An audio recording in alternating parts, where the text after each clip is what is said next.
Hello and welcome to the Feeling Good podcast. I am your host, Fabrice, and joining me here in the Murrieta studios is Dr. David Burns. Hi, David. Hi, Fabrice. Dr. David Burns has been a pioneer in the development of cognitive therapy, and he is the creator of the new team therapy. He is the author of Feeling Good, which has sold over 5 million copies in the United States and has been translated into over 20 languages. He is an emeritus adjunct clinical professor of psychiatry at the Stanford University School of Medicine.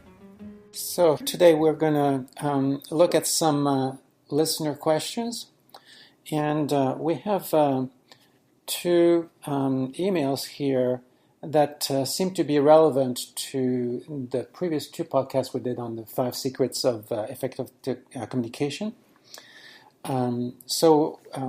Why don't I read to you the first one, okay? Yeah. So this is from Ajinkya, and she says, Hello, Dr. Burns. I've been reading Feeling Good, and though I haven't finished it yet, I can see the positive transition in my behavior because of this book. I have one question, though. I would really appreciate if you could personally answer it with your recommendations. Before the actual question, I'll give you a brief background about me and my family. I've been suffering from anxiety, OCD, and depression since the last 5 years, and my mother is also having these disorders. While I'm finding help online and through books, she is helpless, and this is eating me inside out. I really want to help her. She's been in deep depression and anxiety since the last few years. Now she also has physical symptoms such as high blood pressure and obesity. So the question here is, how should I start helping her? What should be my first step? I would really appreciate if you help me on this. Great. And then I think there's a second question, too, which is similar. Why don't you read that one as well? The second person, this is from Maria, who says, Hi, Dr. Burns. I have benefited greatly from your work, and I am excited to learn more about the new direction you are taking. After suffering from low-grade chronic depression most of my life, through Feeling Good, therapy, and the grace of God, I've found my way out of depression. As I look around, so many people I know are suffering from it. I want to reach out. I want to help. I often recommend your books, but what can I do to help, or what can I say that would help a depressed person? I know how well I isolated myself and pushed others away inadvertently. I wonder if you would address this on your page or have a chance to reply to me. Many thanks and God bless you for the wonderful help you have been to so many people by your pursuit of the truth. Yeah, so this is a little bit similar, yeah. Well, those are great questions. I think that life can be pretty tough, and feelings of depression are really very common, and almost all of us hit bumps in the road from time to time, where I call it kind of getting kicked in the stomach by life. Yeah. And some people it happens often, and some people fall into depression, and then family members and loved ones want to do something and get upset, and it's natural. Absolutely, and shows the wonderful compassion and the hearts of the two people who wrote those questions. And I think we can look at it from two perspectives. The bottom line of this podcast, but people won't understand it immediately, is that the problem is the attempt to help. That's a paradox, really. Yeah, right. The attempt to help someone who's depressed in therapy is the cause of all therapeutic failure. Mm-hmm. We've talked about that in some previous podcasts, and we'll be dealing with it more in the future. The refusal to help is the way to help, but people won't know what we're talking about. So to say what we are talking about is that when people are depressed, the one thing that you can offer and what they really need is empathy, Right. hearing what they have to say, reflecting back their words and feelings, finding truth in what their feelings, and showing some warmth without trying to help them, or without trying to solve their problem or their problems. And that's where the 5 secrets come in. Yeah. But this is hard for people to understand. So we can give some examples, and we can look at two types of examples. The first is someone who kind of whines and complains a lot, someone who's relentlessly negative, and you try to help them, you try to cheer them up, and they just keep whining and complaining, Right. and you're feeling some annoyance probably toward that person. Could be, I want them to stop. Yeah, exactly. Some friend or colleague, like I know someone who is just relentlessly critical of everyone and negative about life, and it's natural to feel kind of annoyed with that person. So first we'll show how to use the 5 secrets to deal with a whiner or a complainer. And I don't mean to be disrespectful, to be labeling people. It's just a tendency a lot of people have. And then the second example will be more tender, is how to really provide warmth and support for someone who's depressed, who you do love and care about, and they're not whining and complaining, and you're just feeling kind of helpless and wanting to be compassionate, but don't know how. Yeah, kind of like the people that we just read, whose email we just read. Yeah. So let's deal with the person who whines and complains relentlessly. The bitchy one. Yeah. The error that you make is trying to give them advice or suggestions, and then they say, "Oh, that won't work," and I've already tried that, and that just the thing just goes on endlessly. In fact, should we model that? We can kind of make things up here. I could be a whiner. I can be a whiner too. Yeah. Oh, you can. Okay. Well, why don't you?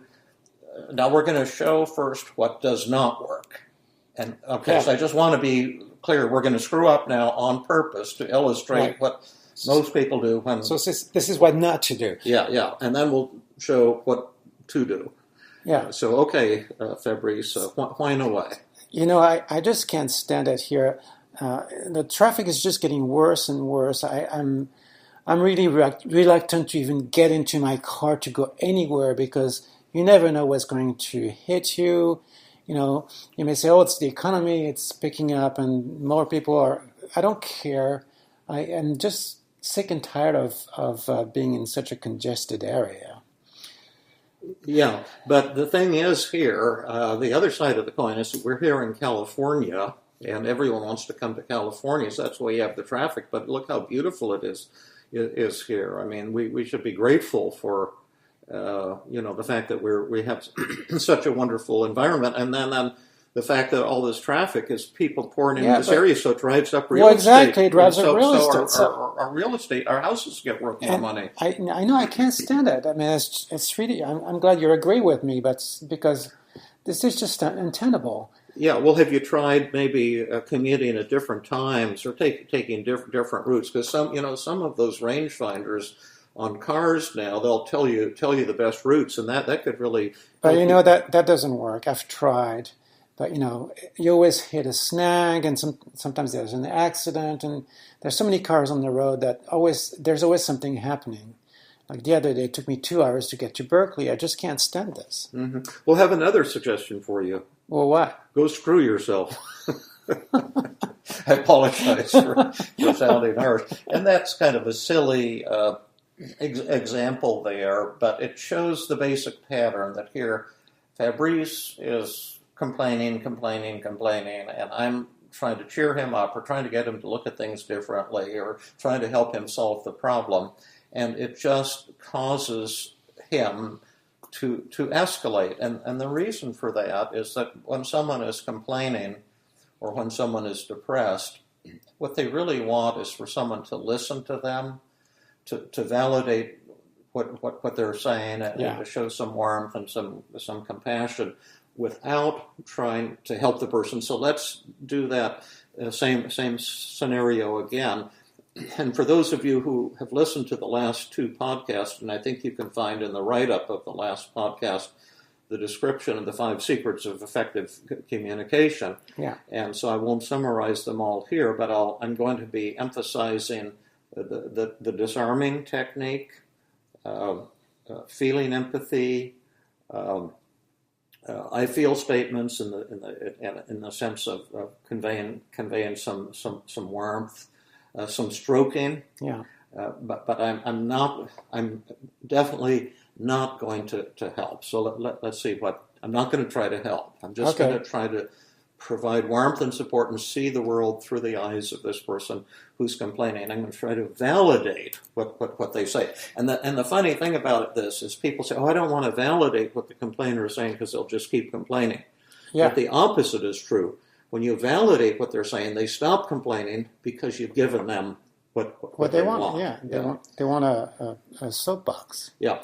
So whine away. It took me 45 minutes to get here this morning.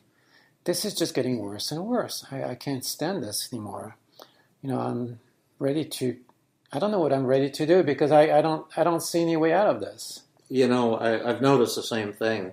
It's been a shocker. In fact, when I was driving to the Stanford group the other night, I saw that on the other side of the freeway, the longest traffic jam I've ever seen in this area. There was an accident, and I think it went back 4 or 5 miles. And so I totally am in agreement with you, and I just wanted to tell you how much I appreciate your coming here to do these recordings.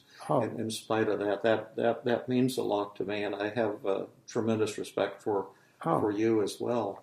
You're welcome. Yeah, thank you. I'm glad to be here too. Yeah. But what you're saying about the traffic, agree with you about 2,000%. And so that's all you have to do. And and of course, when you respond to me like that, my bubble deflates right away. It's just like, this is so nice to be here. I'm being appreciated. Yeah. Even though I'm a bitch. Yeah, that's right. That's right. Now, of course, people may not want to do this. Of course, the people have a lot of resistance to using the five secrets. But it's the only thing I've found that works for this type of individual, and I've also found that it works pretty much 100% of the time. Mm-hmm. It's pretty remarkable. Now, let's say it's a loved one who is, complaining and depressed and distraught. Once again, the error that people make is to try to help that person, to try to tell them what to do. Or another mistake is to try to reassure the person in some way. Like one of the things when I created the cognitive therapy program on the inpatient unit at Stanford Hospital. Yeah. And after I got the daily group kind of designed and set up and running, then I would go in once a week to teach and to see how it was working with this very severe group of individuals. Mm-hmm. Many of them suicidal and just horrible problems. And often what would happen in a group, or sometimes I would say, is one of the patients would begin to open up and talk about how worthless he or she felt, how hopeless, how overwhelmed, and to begin to cry and to verbalize a lot of self-critical thoughts. So I'm no good, and this is my fault, and I'm kind of worthless, and sure, and I'll be depressed forever. And when that happens, it can bring the group together, and others can begin to open up. But what sometimes ruined the experience, at least temporarily and threw cold water on it, some well-meaning individual tries to cheer them up. Tried to cheer them up Yeah. and say, "Oh, you're a good person," and no, I'm not. yeah, exactly, and Exactly. and it would just ruin it. So you want to see the world through the other person's eyes, again, using disarming and stroking and feeling empathy, but to surrender to what the person is saying, and to make it safe for them to talk and open up, because although empathy alone doesn't massively cure most people, and I don't want to give the idea that just empathy alone will cure someone of depression. Yeah, because that's also a point that you make in the team model, is that empathy is necessary but not sufficient. Yeah, but that's right. But it does have a small causal effect of relieving depression, and sometimes it can be quite pronounced.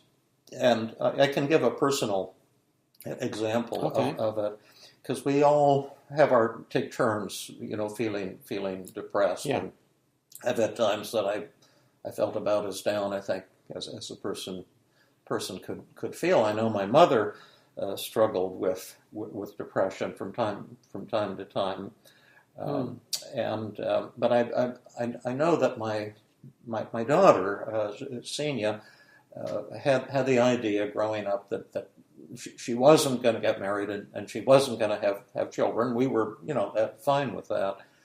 But then she kind of settled in with a fellow who she loved, a tremendous fellow named Johann, and he really wanted to get married and wanted to have children, and so she kind of changed there and decided we're going to get married, and then decided she wanted to have a child, and so she had a little boy, Sydney, who's our grandson, who we love him to death. He's just fantastic.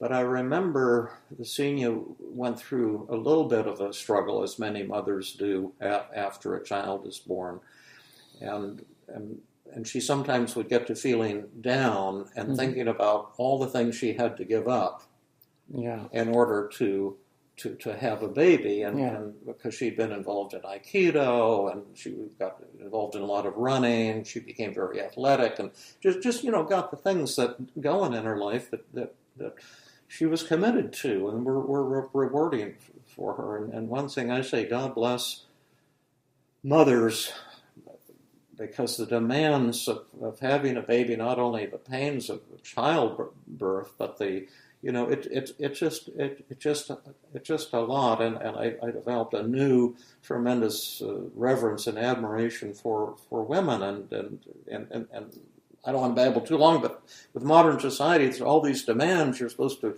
I agree, keep up with the child and have a career and do all these things. It's like having 3 full-time jobs. And she felt overwhelmed at times and would even say things like, "Dad, I feel like I'm in prison now, until my son is 18, and then I'll be free again."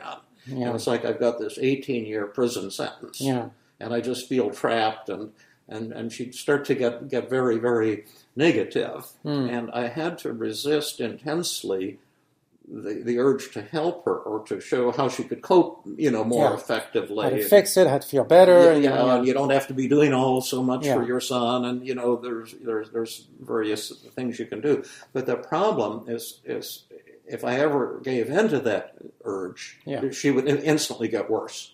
It was like throwing gasoline on a fire. It's like you're not hearing me. Or, absolutely.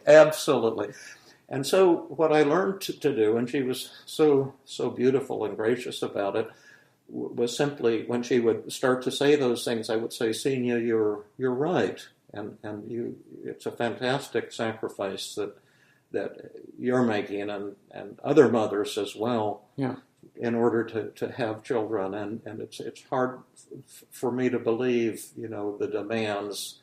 It's just incredibly mind-boggling, and yes, you are kind of trapped now for the next 18 years, and it's like being in prison, and all the sources of joy and fun that you've had, the things that you've worked so hard, are now taken away from you, and you're right, it it does suck, and I just want you to know how much I love you, and I'm just totally in agreement with what you're saying. And then she would like instantly say, well, actually, Dad, I'm feeling a lot better. It's not that bad a deal. And she would just brighten up, and it took like 5 seconds. It was like a miracle. It does sound like a miracle. It's almost hard to believe. Well, it was kind of a shock to the system, and it wouldn't necessarily always have such a profound and total effect as she and I experienced, but certainly at the very least, the person is going to feel loved and cared about. Sure. And that's the thing that you can do to help someone who is depressed, is to see the world through their eyes and resist the compulsion to kind of throw advice at them, because the odds are overwhelming. It's going to make them worse. Now, one caveat is then if the person asks for help with a problem, like to sort out, like, can you help me with this, or what do I do about this? What college should I go to, or right. There's something they're hung up about. Yeah. But they have to really ask you for help, and then if it's something you can help with, then you can help them with it. But then if they start resisting you, you've made a mistake, and go back to the 5 secrets and stop trying to help. Anytime you find some resistance, you have to just fall back. On the disarming technique, feeling empathy, thought empathy, the things we've modeled in the previous podcast and in the one today, the stroking, the I feel statements, but not trying to help them. Now, there's some other resources that you can do when someone is depressed. And again, the reason not to try to help them is not only because it will irritate them, but because you're not a trained mental health professional.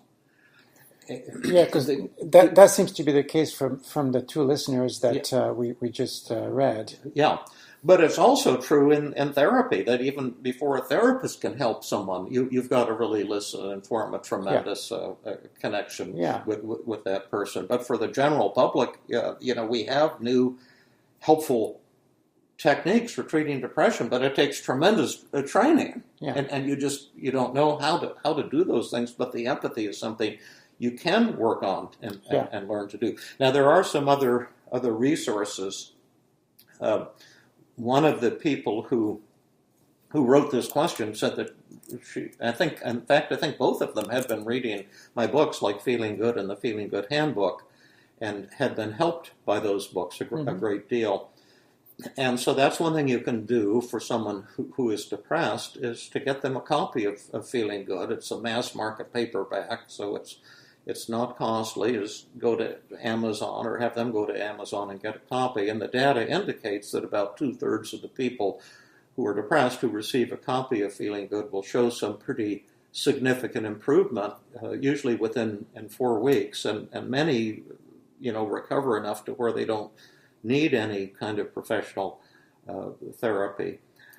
So that's one resource. That's something you can do if someone's asking for additional help beyond empathy. Of course, there's always therapy of various kinds.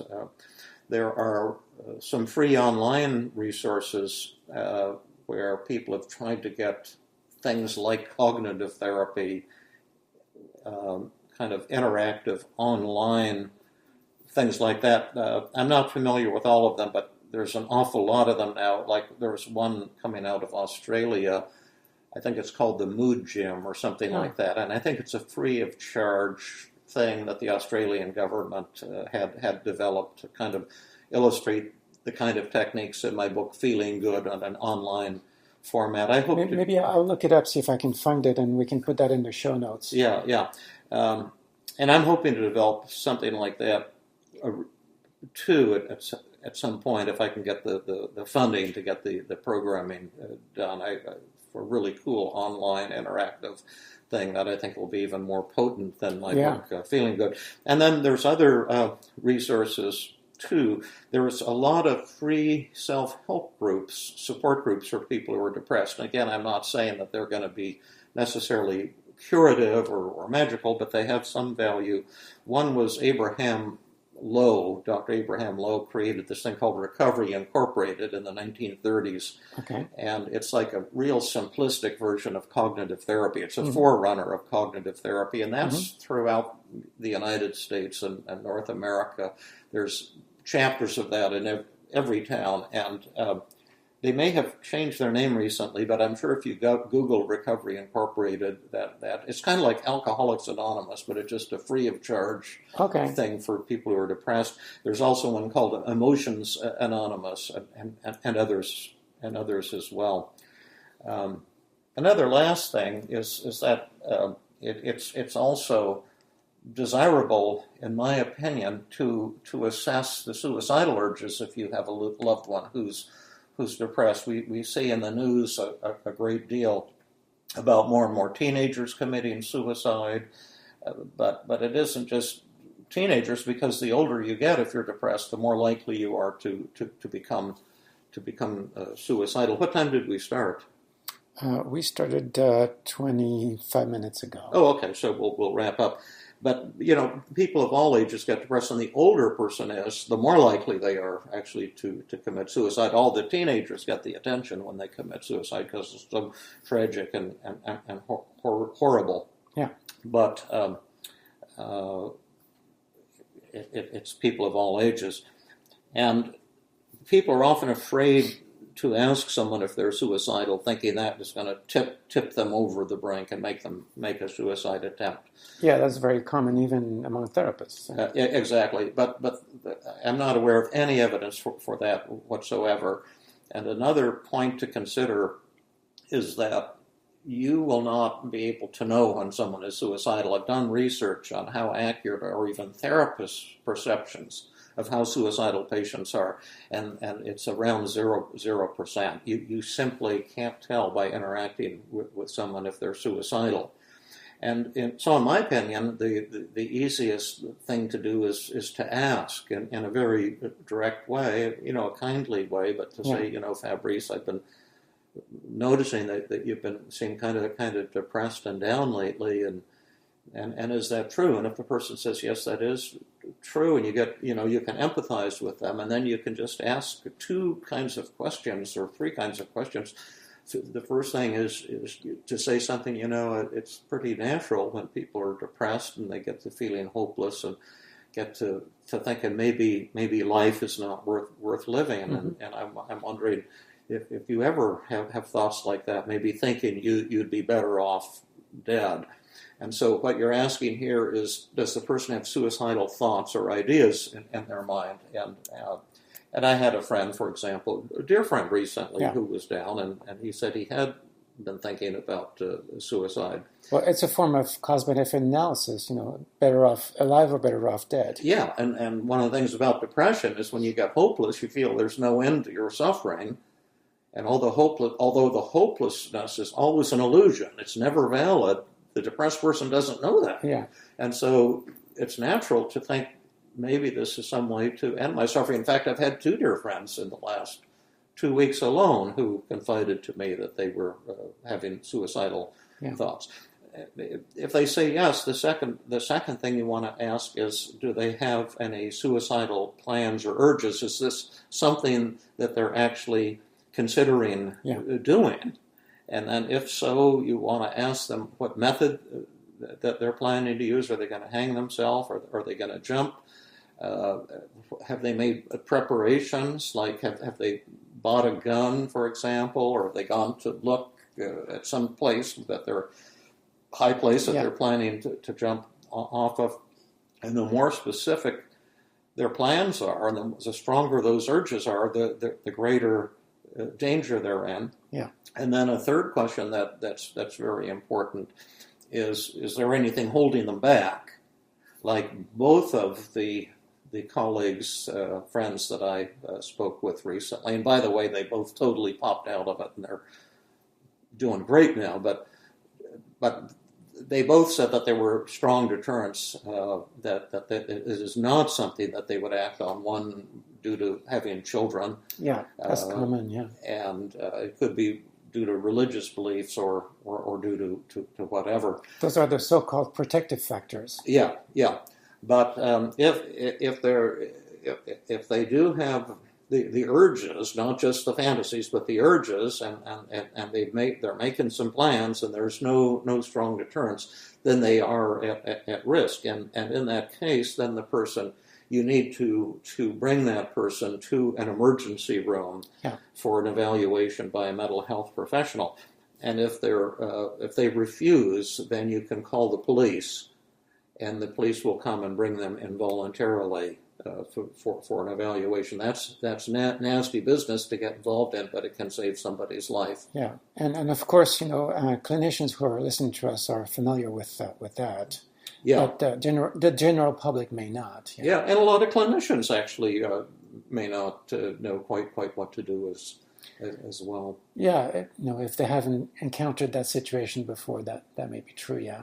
Well, I want to thank you, Fabrice. I hope this podcast was interesting to people, and I want to thank the two people who wrote in with this important question: how do I help a loved one who's depressed? Well, I would like to add to this that I enjoyed doing this podcast because those were very interesting questions and very important to see that this need to be helping is getting in the way. And I would like to ask our listeners to give us some feedback. They can go to the website feelinggood.com and leave some comments. And if they could also put some reviews and comments on iTunes, that would be wonderful too. So thank you so much, and we'll talk again next time. Okay, thanks, Fabrice. This has been another episode of the Feeling Good podcast. For more information, visit Dr. Burns' website at feelinggood.com, where you will find the show notes for this podcast under the blog page, and where you can leave your comments and questions.